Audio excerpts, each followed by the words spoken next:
Oh, ito yung pinaka first day games ko. So parang ganito pala yung feeling na maging makakagawa ng gold.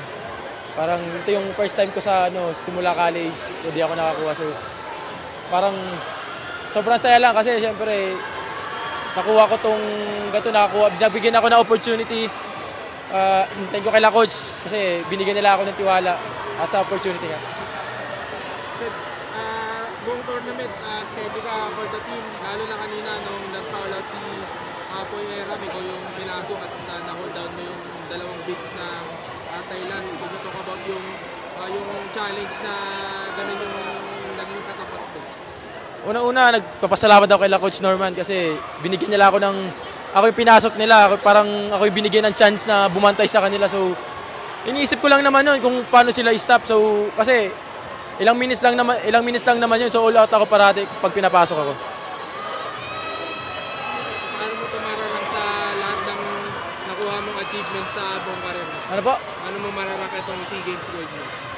Ito yung pinaka hindi ko ma-explain kasi yung sobrang saya kasi first time eh. So, di ko alam kung ano yung magiging reaction ko sa buhat yun. Nung kinuha ka ba ng tinawagan ka ng Gilas, was it something na in-expect mo na mangyayari for this SEA Games? Usually, di ko in-expect na ako yung tatawagin eh. So, galing pa ako sa ibang lugar, may panalay ako. So, nung tinawagan ako, bumalik ako agad. So, ginanap ko yung opportunity, sayang. Saan ako pupunta na? Sa Abra ako nung time na yun eh. Oh. Fourth quarter, anong thoughts mo doon? Yung mga nangyari sa fourth quarter? Fourth quarter? I mean, yung fourth quarter, nung tinawag ako ni Coach Norman, parang, hindi ko pa alam eh. Alam ko naman yung gagawin ko, pero ganito pala yung feeling sa international. So, inano ko yung challenge na yon, parang in-overcome ko yung challenge na yon. Buti nagawa ko naman yung pinapagawa ni Coach. Comment mo na lang sa mga Pilipino na dito, pinanood kayo.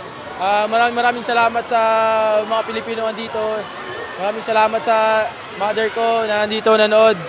At sa girlfriend ko, si Jezabel, sa kay Michael, sa kambal niya, sa Bean, sa ate niya, sa Mabuhay Family, sa Langkoy, sa mga kuya ko dyan. Maraming salamat sa suporta kay Boss Arvin, sa Danao, kay Lamanining, kay Lantiuling, doon sa amin. Thank you.